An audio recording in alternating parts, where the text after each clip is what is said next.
Man vamlast ikke ved sin egna lukt. Hvertje svettalukt, pisslukt eller lortalukt. Du misser sin dra vinte uten å kludje. Da vekkar en ringer, da man der smatjen at den egna ringa anta. Fri navn, krosset og pirre framfor speklet. Og med morgenlesteren ved lisen i utvarpen, rister de senaste dråparna ur jaunaldren. Det fortalte ikke nerva sammanbrott av en skål av lort under neglen da vespa på i onkne skratnar.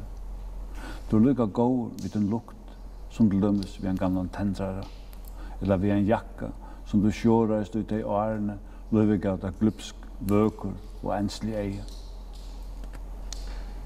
Men færren av vese, ombord en strandfæra skipe, da onker sitjar og skite, du vamlast beina vei. Kveppet ikke vi a skyra alla mannaten at sauna åtøtten reivarhullum. Framtrutja fjörungar av vattnet finns det lortnum, plantaleivter, bakterier, åsottna, fett og kjøtt, og kanskje eisne en rusta stifta. Og møvlig å få seg åsottna og bakterierna, det er hos folk som du langsjan helt det var glömt. En grean doravur som eina for rundja mokka kondune, eller en gemyttligen lærare fra realskole og Arne som kvann morguna i halvfeitan og lukta i ramlig av sigar og av gåare førskare nationalisme.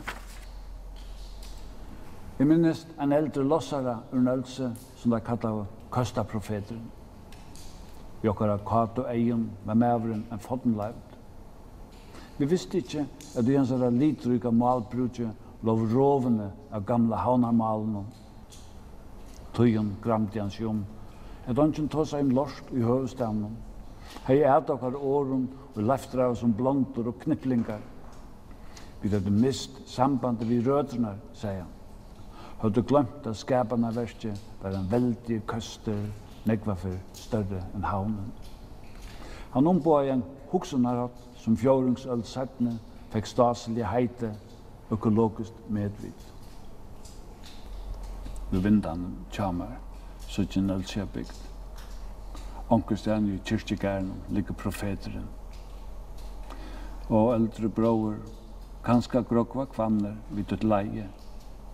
Møvelig skråar vinteren med den skorp og brun kampa og bløyene, et bongst, bære og uggande le.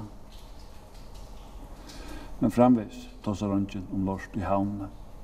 Og teg mykje ytlan opp at det såleis dreier det innan den førska skallskapen.